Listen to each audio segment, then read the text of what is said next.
제임스 K.A. 스미스라는 철학자가 있는데요. 이분이 쓰신 습관이 영성이다라는 책이 있습니다. 이 책을 보니까 이런 말이 있어요. 제자도란, 그러니까 주님을 믿고 주님을 따르는 삶이란 습관을 바로잡는 것이다. 제자도가 정보 습득의 문제라기보다는 재형성의 문제라는 뜻이다. 그저 주님의 가르치신 그 내용을 습득하는 것, 아는 것이 아니라 그것을 살아가면서 우리의 삶을 새롭게 형성하는 과정이 제자도라는 것이죠. 저는 여기에 동의합니다. 사실 우리 모두는 행동의 관성을 가지고 있어요. 어떤 사람이 한 가지 재미있는 실험을 했는데 이 사람이 자전거 하나를 만들었어요. 근데 이제 이 자전거 특수 장치를 해서 핸들을 왼쪽으로 꺾으면 왼쪽으로 가야 정상인데 왼쪽으로 꺾으면 오른쪽으로 가도록 설계를 했어요. 그래서 평소에 자전거를 너무 잘 타는 사람에게 이 자전거를 타보라고 맡겼죠. 근데 그 사람이 타자마자 바로 꼬꾸라졌습니다. 평소에는 자전거를 잘 타는 사람인데 이 핸들이 왼쪽으로 가면 왼쪽으로 가야 정상인 것을 오른쪽으로 가다 보니까 몸에 익숙하지 않은 거죠. 우리의 영적 생활도 마찬가지입니다. 예수님을 우리가 믿고 또 복음을 듣고 따르기로 결정을 하죠. 그리고 복음의 내용에 동의를 하고 수긍을 합니다. 그런데 우리의 몸이 우리가 아는 그 지식을 온전히 따르지 못할 때가 참 많은 것 같아요. 머리는 알죠. 무엇이 주님의 뜻이고 어떤 길로 가야 하는 것이 주님께서 원하시는 방향인지 압니다. 그런데 이전까지 삶을 살아오면서 전혀 반대 방향으로 우리가 살아왔기 때문에 새로운 삶을 살기 위해서 그만큼 새로운 습관이 필요하고 그 습관을 형성하기 위해서는 연습이 필요하다는 거죠. 제가 좀 전에 말씀드렸던 그 자전거, 핸들과 반대 방향으로 가는 자전거도요. 이 사람이 8개월 동안 매일매일 타다 보니까 익숙해졌어요. 잘 타고 다녔다고 합니다. 한 방향으로의 오랜 순종. 제가 종종 말씀드리죠. 이런 면에서 제가 오늘 본문을 묵상하다 보니까 우리가 평안을 누리며 살아가기 위해서도 연습이 필요하다는 사실을 발견했어요. 저는 이전까지 이 똑같은 본문을 참 많이 묵상했었는데 한 번도 발견하지 못한 내용이었는데 이번 주간에 묵상하면서 하나님께서 깨닫게 해주셨습니다. 사실 우리 모두는 평안한 삶을 원하죠. 평안한 삶을 원하지 않은 분 혹시 계세요? 나는 늘 염려하고 싶어요. 걱정하며 살고 싶어요. 그런 분 없으실 거예요. 근데요, 우리가 이 평안한 삶을 살아가기 위해서도 연습이 필요하다는 사실은 생각하지 못하고 살아갑니다. 물론 평안은 1차적으로는 하나님께서 우리에게 은혜로 주시는 거예요. 예수님과의 새롭게 된 그 관계 속에서 하나님이 주시는 그 놀라운 평안이 있죠. 은혜로 주십니다. 그러나 이 사실을 안다고 해서 그 평안을 온전히 누리며 살아가지는 못해요. 아는 것과 사는 것은 조금 다른 차원인 것 같습니다. 아는 것으로 우리가 평안을 누리며 살아갈 수 있다는 것이 가능하다면 사실 우리 모두는 전혀 걱정과 근심이 없는 삶을 지금 오늘도 살아가고 있을런지도 몰라요. 그런데 옆에 분 얼굴을 한번 보실래요? 평안해 보이십니까? 여러분, 평안을 안다고 해서 하나님이 우리에게 선물로 주신 이 평안을 누리지는 못해요. 평안을 위한 연습을 해야 되는 것이죠.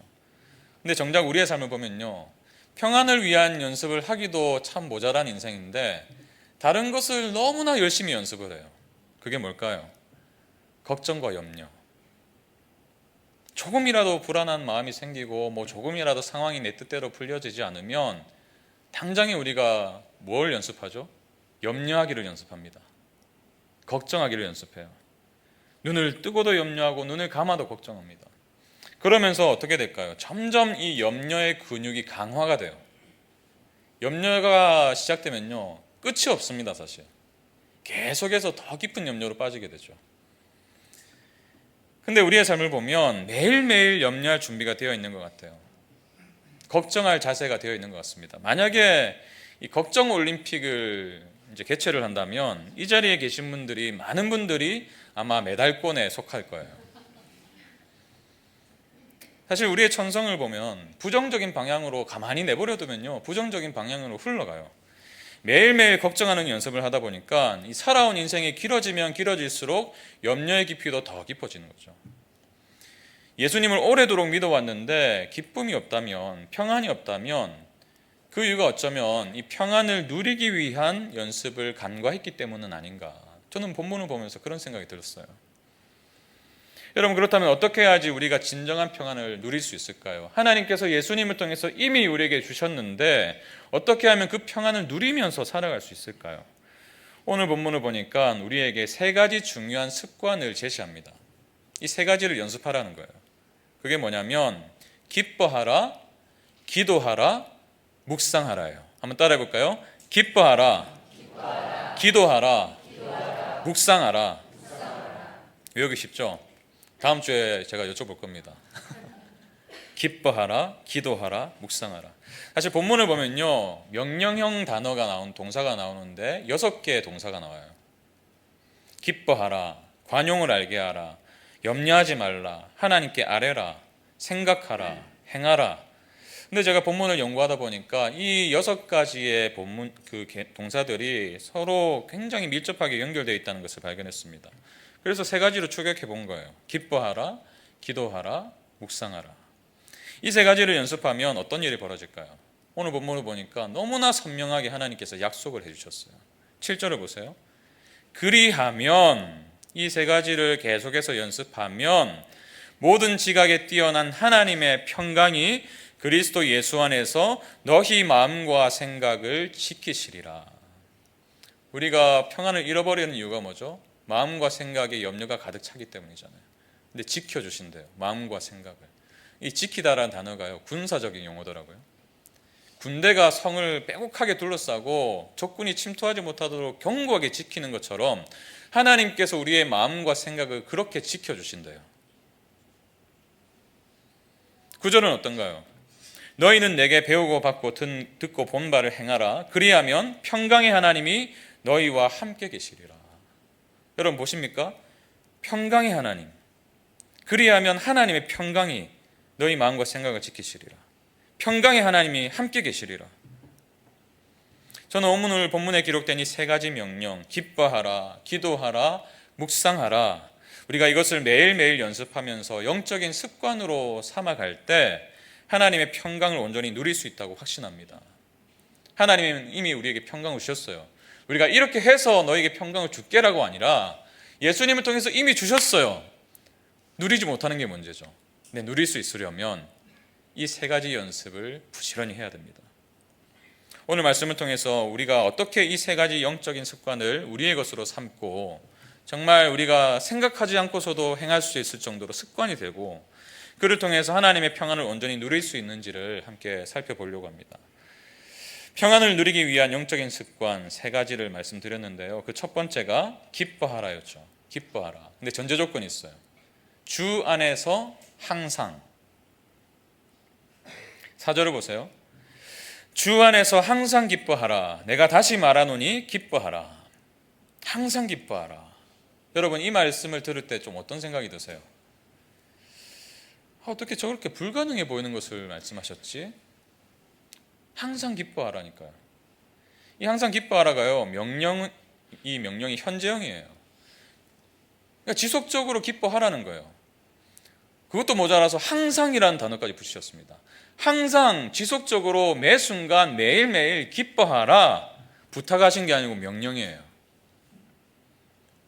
근데 정말 이것이 가능할까요? 어떻게 사람이 항상 기뻐할 수 있어요?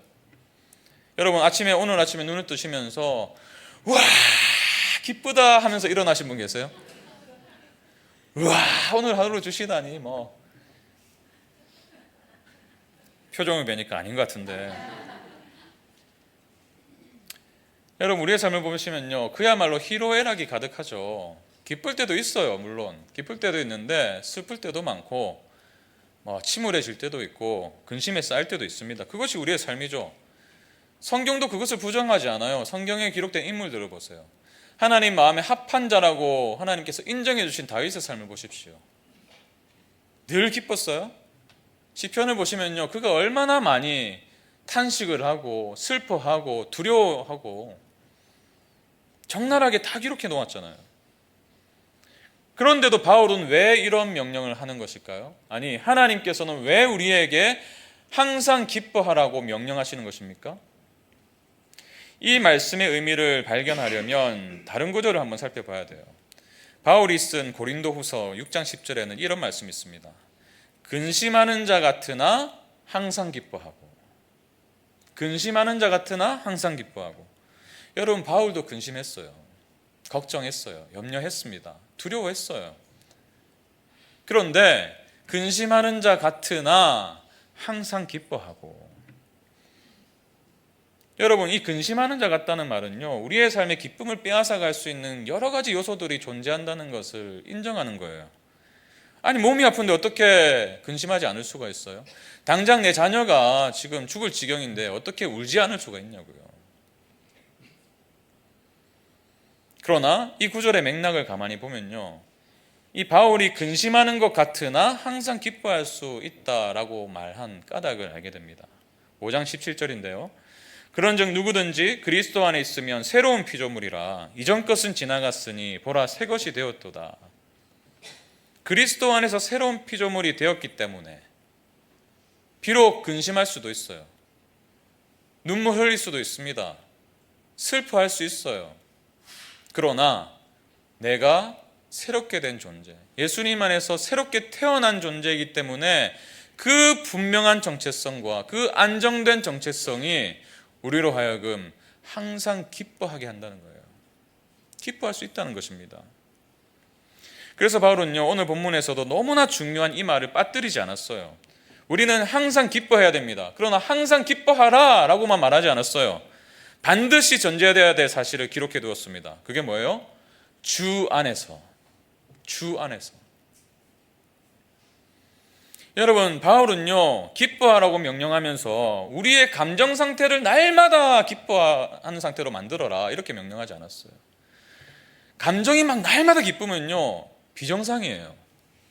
병원 가보셔야 됩니다. 우리의 감정은 날마다 요동치다 아래로 내려갈 때도 있고 기뻐할 때도 있고, 그 감정적인 기쁨을 말하는 게 아니에요. 상황에 의존하는 기쁨도 아닙니다. 좋은 일 있을 때만 항상 기뻐할 수 있죠. 항상 좋은 일이 일어납니까? 아니잖아요.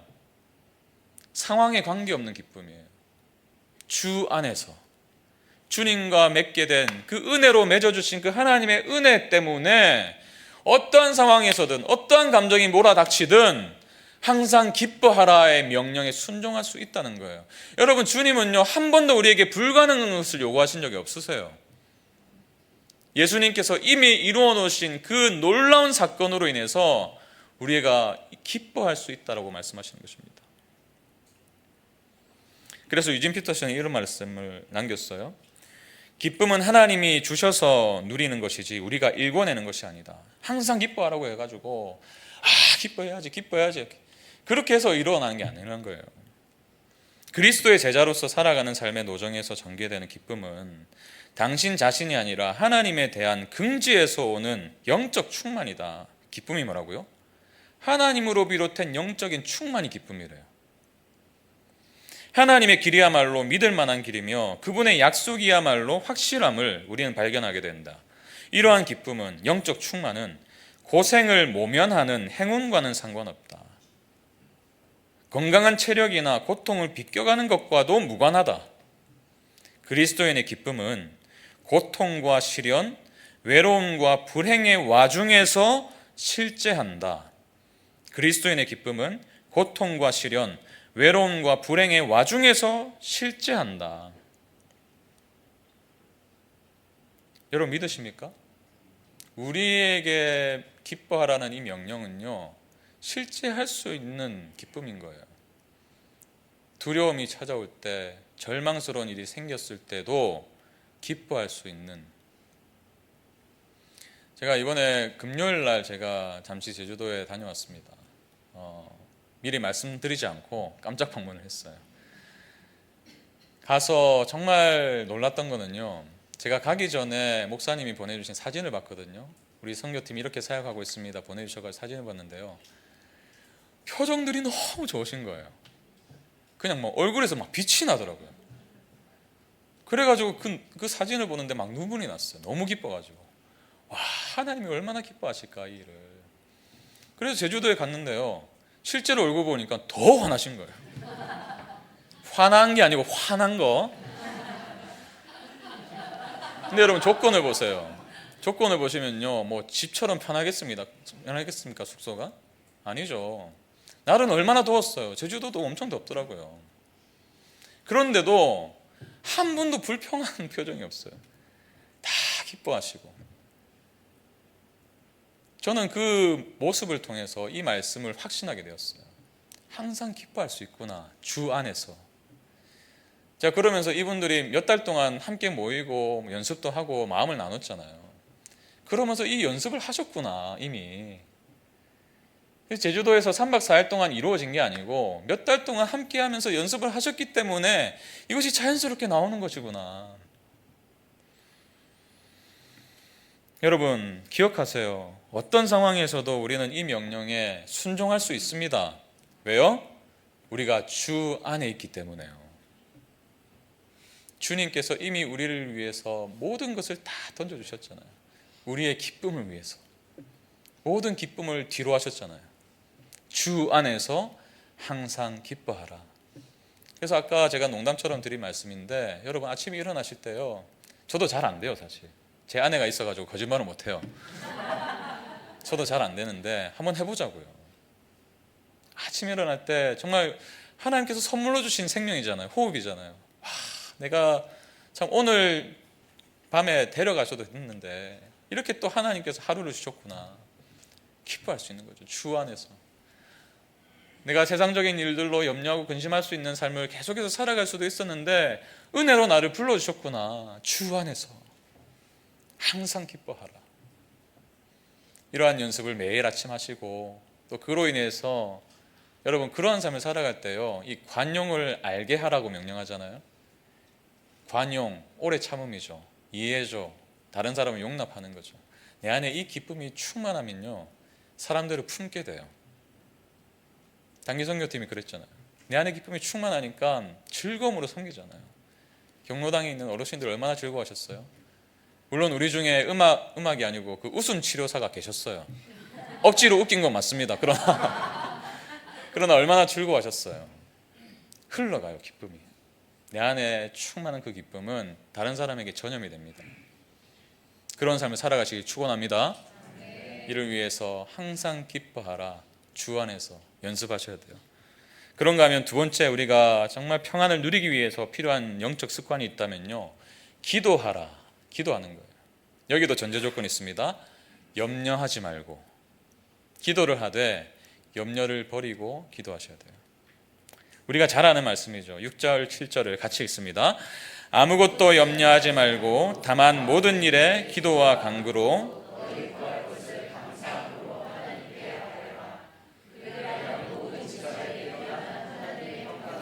그리스도 예수 안에서 너희 마음과 생각을 지키시리라. 사실 아까도 말씀드렸다시피 우리는 가만히 내버려두면 부정적으로 흘러가는 사람들입니다. 염려하는 습관을 가지고 있어요. 이미 우리에게 습관이 되었어요, 염려가. 근데 그 습관을 이제는 기도로 바꾸라는 거예요. 기도하는 습관으로 바꾸래요. 여러분, 우리가 왜 염려에 빠지죠? 왜 두려움을 느끼죠? 왜 걱정합니까? 두 가지 이유 때문이죠. 이 상황을 내가 통제할 수 없다는 것을 깨달을 때 걱정해요. 또 불확실한 미래 때문에 걱정하죠. 최근에 한 기사를 보니까 참 이런 현실을 잘 보여주더라고요. 통제할 수 없는 상황, 불확실한 미래. 기사 제목이 이렇습니다. 1년 기다렸어요. 미래에 대한 불안감에 점집 참는 2030. 기사를 보니까 이 무당과 인터뷰를 했는데 기자분이 예전에는 이 청년 자녀를 둔 부모님들이 그렇게 찾아왔대요. 우리 자녀 미래가 어떨까요? 우리 자녀 앞으로 뭐 취업할까요? 결혼할까요? 이런 거 물으러 왔대요. 근데 최근에는요, 바뀌었대요. 손님 중에 40%가 청년이래요. 마침 이제 이 기자가 인터뷰 중에 한 손님이 왔어요. 25살 된 청년이었습니다. 근데 이 청년이 왜 왔는가 하면 공무원 시험을 준비하고 있는데 너무 미래가 불투명하고 그러다 보니까 막 불안하고 답답한 마음이 들어가지고 이 점이라도 좀 보면 좀 괜찮아질까 해서 왔다는 거죠. 근데 깜짝 놀란 사실이 있어요. 어떻게 이분을 알게 됐습니까? 하니까 유튜브를 통해서 봤대요. 그리고 나서 1년 전에 예약을 했대요. 작년 7월에 예약을 해서 최근에 이제 점을 본 거죠. 많은 청년들이 이 불확실한 미래를 마주하고 있어요. 그래서 예수님을 믿지 않는 사람들은 점집도 찾아가고 또는 수많은 자기계발서를 탐독하죠. 이 자기계발서를 가만히 보니까요, 뭐 불안에 대해서, 뭐 스트레스에 대해서 어떻게 다루라 이런 것들이 참 많은데 그 내용을 쭉 살펴보니까 여러 가지로 뭐 메시지를 전하지만 딱 이런 거더라고요. 너무 생각을 깊게 하지 마십시오. 또 신경을 끄고 살아가십시오. 불안을 야기하는 그 요소들로부터 피하십시오. 그게 처방전이더라고요. 그게 아니면 이런 처방전도 있었습니다. 최악의 상황을 늘 염두에 두고 사십시오. 그러니까 어차피 불안은 없앨 수 없는 것이니까 최악을 늘 생각하면서 살아가면 지금 마주하는 현실이 최악이 아닌 것처럼 느껴진다는 거예요. 그러니까 최악을 늘 염두에 두고 살아라는 거예요. 이런 것들이 잠시 잠깐의 어떤 불안을 해소할 수는 있을 것 같아요. 근데 궁극적으로 해결하지 못해요. 그래서 성경은 전혀 다른 말을 하죠. 아무것도 염려하지 말라. 여기까지만 있으면요, 세상이 말하는 것과 별반 차이가 없는 것 같아요. 그러나 다른 점이 있죠. 염려하지 말라고 명령하신 바로 이어서 기도하라고 말씀하세요. 모든 일에 기도하라. 사실 우리는 거꾸로 하죠. 모든 일에 염려하고 아무것도 기도하지 않는, 이게 우리의 그 디폴트 값이에요. 우리의 본성이에요. 근데 이것을 뒤집으라는 말씀이에요. 아무것도 염려하지 말고 모든 일에 기도하라. 여러분, 마틴 루터가 남긴 유명한 말 기억하시죠? 새가 머리 위로 날아드는 것은 막을 수 없지만 머리에 둥지를 트는 것은 막을 수 있다. 염려하는 새가 계속 날아와요. 날아오는데 날아오는 건 막을 수 없지만 그것이 우리의 삶을 지배하는 것은 막을 수 있다는 거예요. 그래서 바울은 그것을 기도라고 말하는 거예요. 여러분, 우리가 염려를 그치고 대신에 하나님께 기도하러 나갈 수 있는 이유가 어디에 있어요? 바로 직전 구절인 5절에서 그 이유를 찾을 수 있는데 이런 말씀이 있습니다. 주께서 가까우시니라. 주께서 가까우시니라. 이 말씀은 두 가지 의미로 해석될 수 있는데 시간적으로 또 공간적으로 이 두 가지 의미를 다 포함하고 있어요. 시간적으로 주께서 가깝다는 말이 뭐죠? 주님이 약속대로 다시 오실 날이 머지 않았다는 거예요. 그러니까 이 세상에서 우리가 겪고 있는 여러 가지 어려움들, 그 소망 가운데 이겨낼 수 있는 힘을 주님께서 주실 수 있다는 거죠. 또 한 가지, 공간적으로 가까우시다는 거예요. 내가 힘들어할 때, 어려워할 때, 참 나홀로 있는 것 같이 느껴질 때 그때에 하나님께서 공간적으로 가까이 계시대요. 그래서 기도할 수 있는 거예요. 그래서 염려를 주님께 맡겨드릴 수 있는 겁니다. 카일 아이들먼이라는 목사님이요, 이 불안을 하나의 경고등으로 봐야 된다 이렇게 말씀하세요. 불안이 찾아오면 이거 경고의 신호다. 무슨 신호냐면 내가 하나님을 의지하지 않고 내 힘으로 살아가려고 하는구나 라는 신호로 받아들이라는 거예요. 그래서 그 신호등이 딱 켜지면 어떻게 해야 되는가? 반응을 해야 되는데 기도가 그 반응이 돼야 된다는 거죠. 내가 내 힘으로 하려고 하네? 불안한 마음이 찾아오면 그렇게 생각을 하시고 거기서 멈추지 않고 기도로 나아가시라는 거예요. 제가 신방을 가게 되면 성도님들께 종종 드리는 말씀, 참 제가 사랑하는 말씀인데요, 베드로전서 5장 7절 말씀이에요. 너희 염려를 다 주께 맡기라. 이는 그가 너희를 돌보심이라. 여러분이 염려가 생기는 것을 부정하지 않습니다. 근데 그 염려가 생길 때 다 주께 맡기래요. 다 주께 맡기라. 그 맡기는 행위가 뭐예요? 기도라는 것입니다. 여러분, 제가 볼링을 예전에 이제 청년들하고 종종 치러 갔었는데 볼링 치러 가면 꼭 이런 분 계시죠? 공을 굴렸어요. 굴린 다음에 막 발을 막 쿵쿵 대요. 그게 아니면 막 손을 막 이렇게 해요. 여러분, 그런다고 볼링공이 원하는 대로 갑니까? 이미 던져졌죠. 바꿀 수가 없어요, 던져진 공을.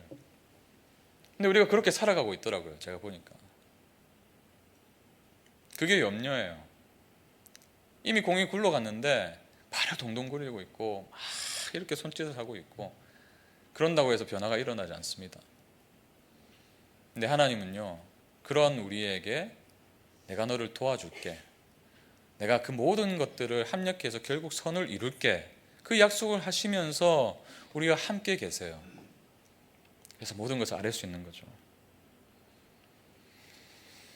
여러분, 우리 하나님은 우리의 삶을 돌보아 주시는 분이십니다. 이는 그가 너희를 돌보심이라. 이 돌보다라는 단어를 보니까 염려하다라는 뜻도 있어요. 제가 깜짝 놀랐는데요, 주님이 나를 염려하고 계시구나, 나를 그 마음으로 돌보고 계시구나. 그 믿음이 있으면, 내 인생이 주님 안에 있음을 믿으면 우리가 염려할 때마다 기도할 수 있는 거죠. 맡길 수 있는 거죠. 우리가 이 기도의 연습을 통해서 우리의 삶에 일어난 모든 염려를 하나씩 하나씩 맡겨드리는 그 과정을 통해서 우리의 생각을 뛰어넘는, 우리의 모든 지각을 뛰어넘는 그 놀라운 하늘의 평강이 우리의 것이 될 줄로 믿습니다. 마지막으로 평안을 누리기 위한 영적인 습관, 뭐였죠? 묵상하라. 여기도 전제가 있습니다. 복음의 가치를 묵상해야 돼요. 특히나 이 세 번째 습관이 너무 중요한데요, 앞서 말씀드린 항상 기뻐하는 것, 주 안에서 또 염려 대신 기도할 수 있는 것은요, 다시 말해서 복음의 가치로 우리가 그것을 믿고 살아갈 수 있는 그 근거는 바로 복음을 묵상하는 데 있기 때문이에요. 이것을 빼놓고는요, 우리가 이 앞서 말씀드린 두 가지를 연습할 수가 없어요. 제가 이와 관련해서 최근에 눈에 들어온 책이 한 권 있습니다. 제목이 재밌어요. 예수는 믿는데 기쁨이 없어서. 옆에 분 얼굴에 예수는 믿는 것 같은데 기쁨이 없으신 분 계신가요? 이 책의 저자가 뭐라 말하냐면, 우리가 불안하고 두렵고 미묘한 죄책감에 시달리는 이유가 복음을 놓치고 살기 때문이다, 이렇게 말하더라고요. 그러니까 왜 우리가 불안한가, 우리가 왜 염려하는가, 사실 복음을 깊이 묵상하지 않기 때문에 라는 것이죠. 머리로는 알아요. 그래서 뭐 툭 치면요, 수학 공식처럼 줄줄줄 나옵니다. 예수님께서 나를 사랑하셔서 돌아가시고 부활하셔가지고 내 영원한 소망이 되셨다, 막 눈 감고도 해요. 알아요. 근데 그것을 단편적으로만 알아요. 깊이 묵상해 본 적이 별로 없어요. 그래서 바울은 이렇게 명령하는 것입니다. 4장 8절을 세 번역으로 읽겠습니다. 마지막으로 형제자매 여러분, 무엇이든지 참된 것과 무엇이든지 경건한 것과 무엇이든지 옳은 것과 무엇이든 순결한 것과 무엇이든 사랑스러운 것과 무엇이든 명예로운 것과 또 덕이 되고 칭찬할 만한 것이면 이 모든 것을, 앞서 말한 그 모든 가치를 생각하십시오. 여기서 나열하고 있는 이 여러 가지 덕목들은요, 단순히 뭐 세상적인 어떤 미덕을 말하지 않아요. 그런 것들도 다 포함하지만 바울이 말하고자 하는 것은요, 이 모든 것을 복음의 가치로, 복음의 렌즈로 바라보면서 그 가치를 생각하라고 말하고 있는 거예요. 여기서 이 생각하라는 단어를 보니까요, 그냥 스쳐 지나가는 생각이 아니에요. 깊이 숙고하다라는 의미예요. 묵상이죠. 여러분, 왜 묵상을 명령하고 있습니까? 우리의 생각은 세속적인 방향으로 자연스럽게 흘러가기 때문이에요. 여러분, 더군다나 이 시대는요, 우리가 깊이 생각하는 것을 방해하는 것들이 너무나 많아요. 매일매일 바쁘게 살아가시죠. 뭐 아침에 눈을 뜨시면 일어나자마자 출근하기 바쁘고, 직장생활 가운데 무슨 틈이 있습니까? 가정일은 어때요? 뭐 아이들 돌보다 보면 내 삶이 없는 것 같이 느껴질 때도 있어요. 그러다 보면 이 복음을 묵상할 수 있는 여유조차 없어요. 사실 여러분, 가만히 보면요, 여유가 있어요. 틈이 있어요. 근데 틈날 때마다 스마트폰을 들기 때문에 이 복음을 묵상할 수 있는 틈이 없어요. 지금은 짧고 자극적인 메시지들이 끊임없이 제공되고 있죠. 뭐 쇼츠든 뭐 릴스든 그런 짧은 영상들이 뭐 하루 종일 보고 있으라면 하루 종일 보고 있을 수도 있어요. 계속 넘기면 되거든요. 자동으로 넘어가거든요. 그러니까 제대로 소화도 시키지 못한 채 계속해서 새로운 정보만 얻는 거예요. 제가 한 책을 보니까 오늘날 우리가 어떤 시대를 살아가냐면요, 태초부터 2003년까지 인류가 생산한 모든 정보량에 해당되는 정보를 이틀에 한 번씩 만들어내고 있대요. 어마어마하죠. 그러다 보니까 한 가지 질병이 생겼는데 정보 피로 증후군이라는 질병이 생겼대요. 너무 정보가 많다 보니까 피곤한 거예요, 삶이. 근데 이 증후군이 무엇을 초래하냐면 부작용을 초래하는데, 외부의 정보가 너무나 많다 보니까요, 이 나의 내면을 들여다보지 않는데요. 그러다 보니까 정작 내 내면을 들여다볼 기회를 잃어버리다 보니까 점점 마음이 낙심되고 주변 상황에 끌려다니고, 또 한 가지는요, 이 메시지들이요 다 저마다 자기가 중요하대요. 이게 제일 중요한 정보야, 이게 제일 중요해, 이거 안 보면 큰일 나, 이렇게 우리를 협박하는 거죠. 여러분, 모든 것이 중요하면 모든 것이 중요하지 않습니다. 다 중요하면요 아무것도 중요하지 않아요. 여러분, 우리는 이러한 짧고 짧은 메시지들에 길들여져서는 안 됩니다. 그래서 우리 교회가요 유튜브를 하지만 쇼츠를 안 만드는 이유가 거기 있어요. 제 설교로 쇼츠를 안 만듭니다. 우리 교회는 하다 보면 다른 게 나오거든요. 여러분, 더 큰 그림에서 우리의 인생을 둘러싼 이 작고 작은 그런 수많은 정보들 틈에 끼어서 살아가는 것이 아니라 복음이란 더 광대한 이야기 속에서 내 삶을 들여다볼 필요가 있어요.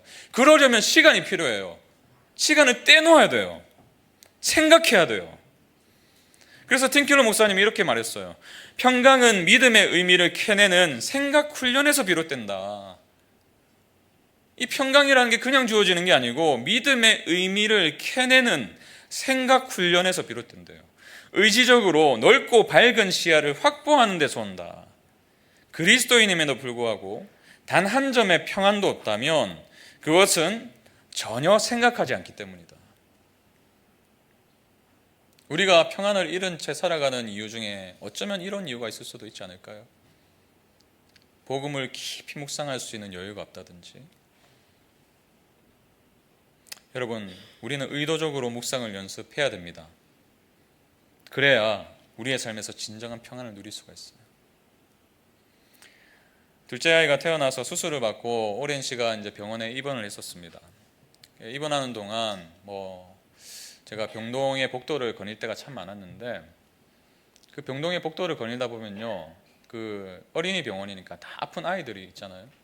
그 아이의 부모들의 표정을 볼 수가 있어요. 마주치니까 이렇게. 근데 하나같이 무표정이세요. 소망을 잃은 듯한 표정이에요.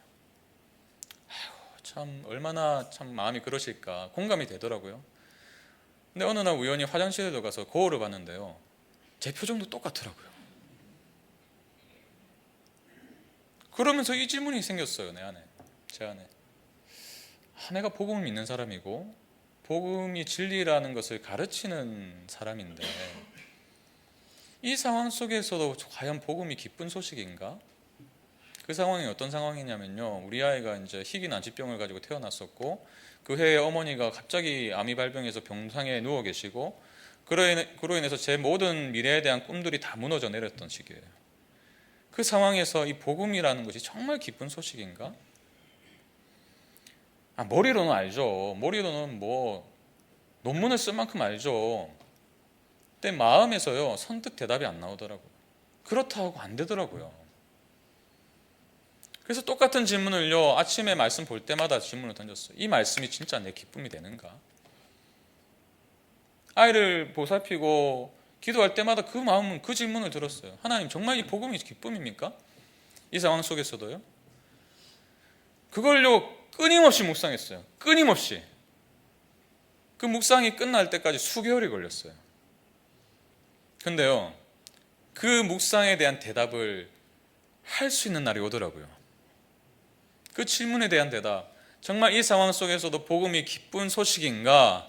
근데 어느 날요, 수개월이 지난 어느 날 제 마음으로, 예, 주님, 그렇습니다. 상황은 더 악화되고 있고 변화될 기미가 보이지 않지만 복음이 진짜 기쁜 소식이네요.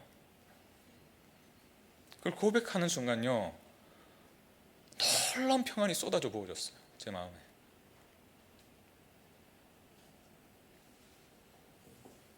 그러면서 이 묵상의 연습이 참 중요하구나, 그것을 새삼 깨닫게 되었습니다.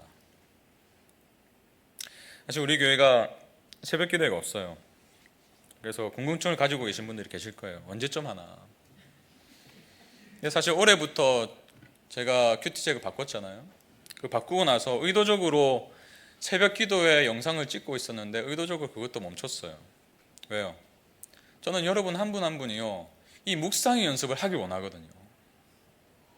물론 목사님들이 해석을 하고 묵상을 하신 것을 듣는 것도요, 굉장히 유익한 일이지만 저는 여러분들이 스스로 좀 밥을 먹었으면 좋겠어요. 묵상하셨으면 좋겠어요. 깊이 복음의 가치를 생각했으면 좋겠어요. 그럴 때에 하나님의 평강이 주어진다는 사실을 제가 발견했기 때문입니다.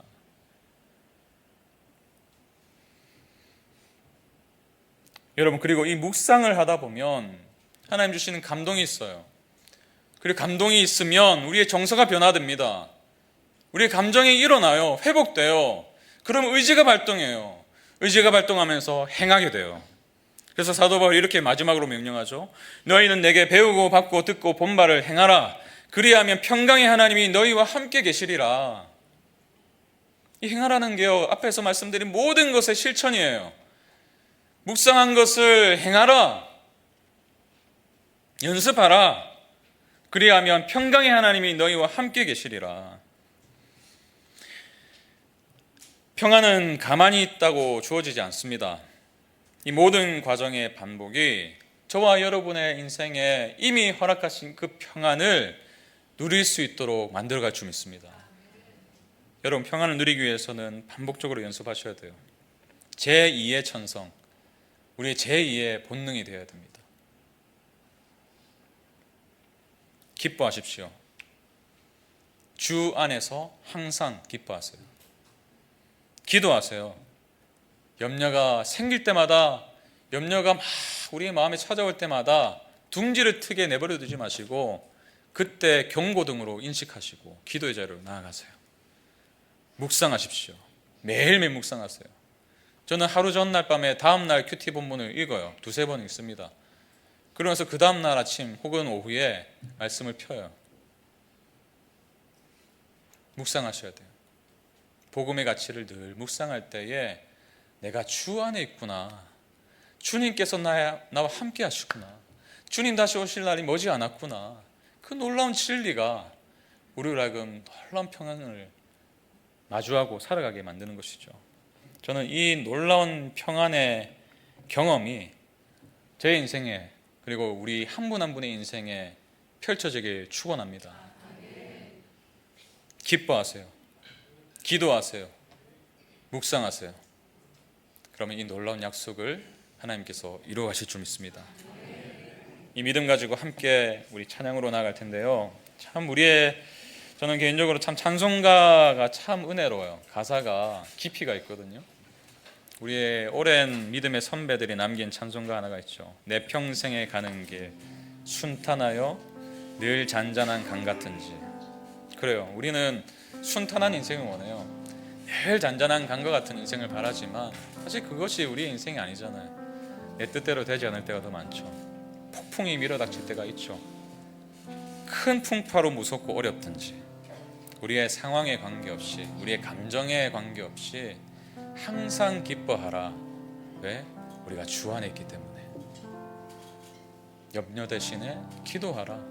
주께서 우리에 가까이 계시기 때문에. 날마다 복음의 가치를 묵상하라. 그리고 그것을 행하라. 연습하라. 그리하면 모든 지각에 뛰어난 하나님의 평강이 우리의 마음과 생각을 지켜주신대요. 우리 믿음 가지고 함께 고백합니다. 내 평생에 가는 길 순탄하여, 내 평생에 가는 길 순탄하여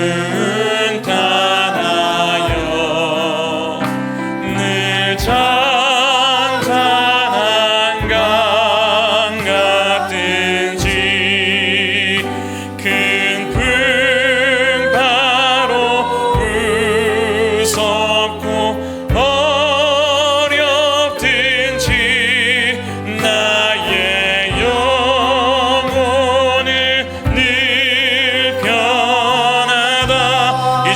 고백합니다. 저 마귀는 우리를 삼키려고, 저 마귀는 우리를 삼키려고 입 벌리고 달려와도 주 예수는 우리의 대장된, 우리의 마음과 생각을 지키시는 주님, 그 놀라운 승리가 주는 평안이 우리 안에 있습니다. 내 영혼 평안해, 내 영혼 평안해, 내 영혼, 내 영혼 평안해. 내 지은 죄 주홍빛 같더라도, 지은 죄 주홍빛 같더라도 주 예수께 다르며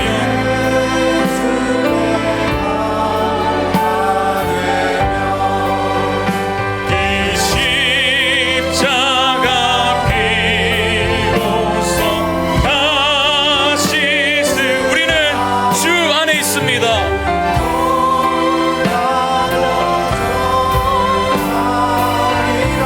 저 공중에 구름이 일어나며, 저 공중에 구름이 일어나며 큰 나팔이 울릴 때에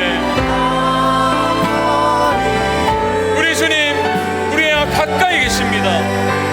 주 오셔서 세상을 심판해 나의 영혼은 법 없으리, 법 없으리. 내 영혼 평안해, 내 영혼 평안해, 내 영혼, 내 영혼 평안해, 내 영혼, 내 영혼 평안해, 내 영혼, 내 영혼 평안해.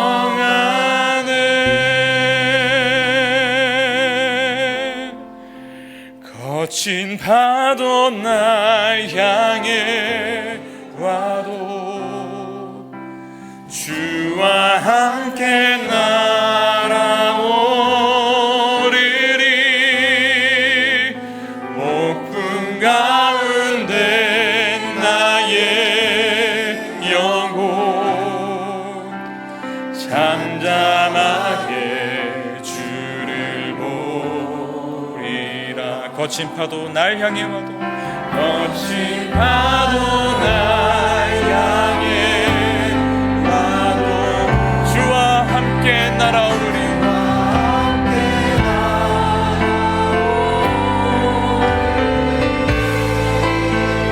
목숨 가운데 나의 영혼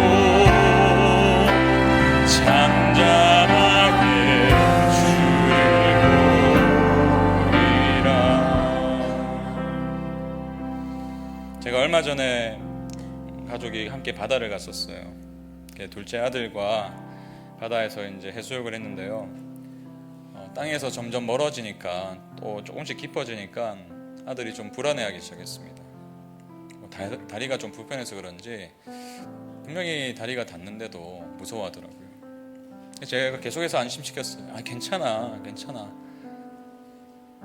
아들은 저를 알죠. 아빠인 저를 압니다. 제 존재를 알고요. 제가 자기를 지켜줄 거라는 것도 알아요. 아는데 그 알매 내용을 실제로 경험하지 못하면 여전히 두려울 수 있는 거죠. 무서워하더라고요. 평안이 없는 거예요. 그래서 제가 아들의 팔을 꽉 붙들었습니다. 그리고 이렇게 말해줬어요. 유신아, 아빠가 지켜줄게. 큰 파도가 오면 아빠가 막아줄게. 아빠가 이렇게 등으로 막으면 돼. 그리고 아빠가 이렇게 네 팔을 붙들고 있으니까 네가 손을 놓쳐도 괜찮아. 그러니까요, 점점 아들이 팔에 힘을 빼기 시작하더라고요.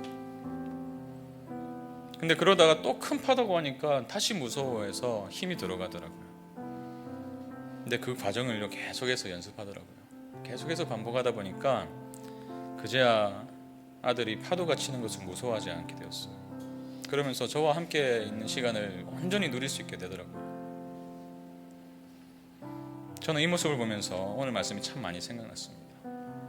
여러분, 아는 것으로 충분하진 않아요. 연습하셔야 됩니다. 그래서 이렇게 한번 기도하지 않으시겠어요? 주님, 오늘 이 말씀을 의지해서 우리가 정말 주님께서 이미 우리에게 하늘의 평안을 주셨는데 그것을 누리지 못했던 제 삶을 좀 돌이켜 봅니다. 왜 그렇게 살았는지, 왜 염려하면서 그렇게 살아왔는지 알고 봤더니 연습을 하지 않았네요. 기뻐하는 연습을 하지 않았네요. 염려에만 그치고 기도하지 않았네요. 묵상의 연습을 하지 않았습니다. 오늘 말씀을 통해서 주님, 다시 한 번 더 제가 기뻐해 보겠습니다. 염려가 찾아올 때마다 기도의 자리로 한번 나아가 보겠습니다. 이를 위해서 매일 아침마다 큐티책을 펴시고 그 안에 담겨있는 말씀을 깊이 한번 묵상해 보겠습니다. 그리고 이 모든 것을 행동해 보겠습니다.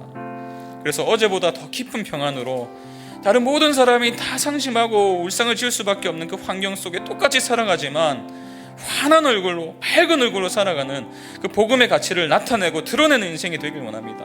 주님, 우리를 넘어뜨리고 계속해서 염려하고 걱정에 빠뜨려버리는 마귀의 관계에 속지 않게 하시고 오히려 우리의 마음과 생각을 지키신다 약속하신 그 하나님의 약속을 믿고 그 평강을 누리며 살 수 있도록 주님 인도하여 주시옵소서. 우리 이 믿음 가지고 함께 기도로 나가시겠습니다. 아버지 하나님, 그렇습니다. 주님, 그렇습니다. 우리가 평안을 잃어버린 채 염려에 허우적거리면서 살아가는 이유가 어쩌면 우리가 이 기본적인 것들을 놓치고 살았기 때문은 아닌지 돌아봅니다. 하나님, 정말 우리가 주님의 그 복음을 이미 받은 자예요.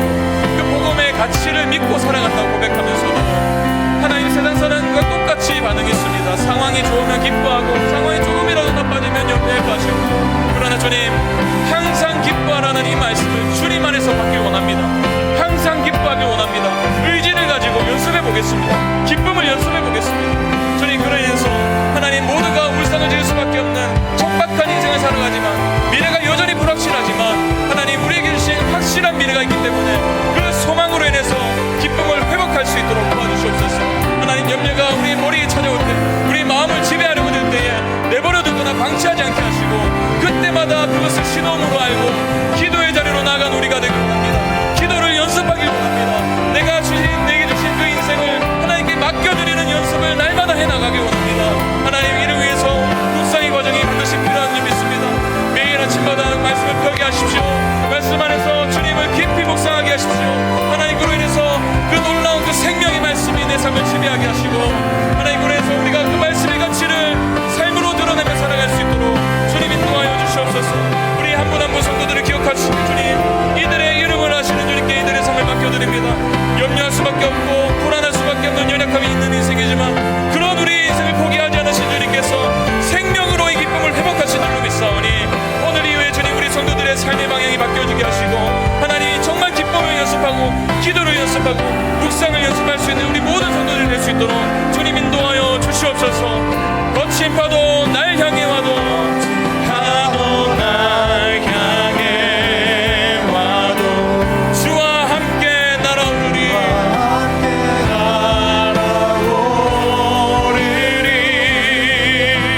오픈 가운데 나의 영혼 잠잠하게.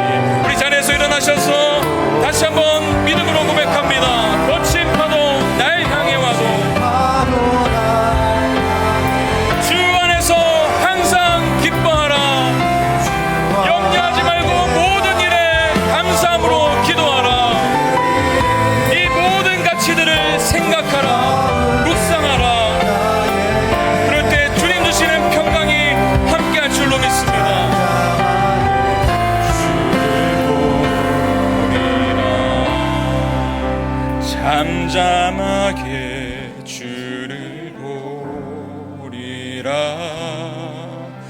잠잠하게 주를 보리라.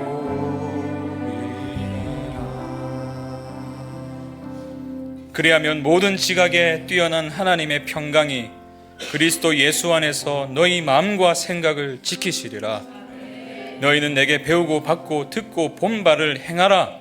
그리하면 평강의 하나님이 너희와 함께 계시리라. 주님, 이 약속을 붙들고 평강을 누리기 위한 영적인 습관을 매일매일 연습해보는 우리가 되게 해 주시옵소서.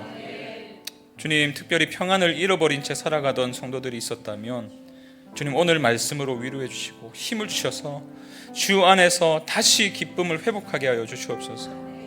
주님과의 깊은 관계 안에서 기뻐하라는 이 명령에 반응하게 해 주시옵소서. 매일매일 우리의 머리로 날아드는 염려를 막을 수는 없지만 둥지를 트게 하지 않도록 기도로 나아가게 하시고, 그래서 모든 지각에 뛰어난 하나님의 평강이 실제로 우리의 마음과 생각을 지키시는 것을 맛보게 하시고, 평강의 하나님이 여전히 나를 떠나지 않고 함께 계신다는 사실을 삶으로 경험하게 해 주시옵소서.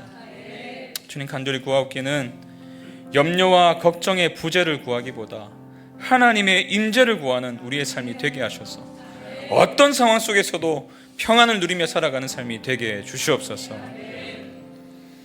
이제는 세상이 주는 것과 다른 평강을 이미 우리에게 주신 예수 그리스도의 은혜와 어떤 상황에서도 항상 우리와 함께 계시는 하나님의 사랑과 복음을 묵상할 때마다 행할 수 있는 능력을 주시는 성령 하나님의 역사가 삶이 내 뜻대로 안 돼서 미래가 불확실해서 불안과 걱정을 하며 살아갈 수밖에 없는 세상을 살아가지만 여전히 우리에게는 기뻐할 이유가 있고 감사할 이유가 있다는 것을 깨닫고 평안을 누리기 위한 연습을 매일매일 실천해 보기로 결정하는 기쁨이 되는 교회 모든 성도들에게 이제부터 영원까지 함께 하시기를 간절히 축원하옵나이다.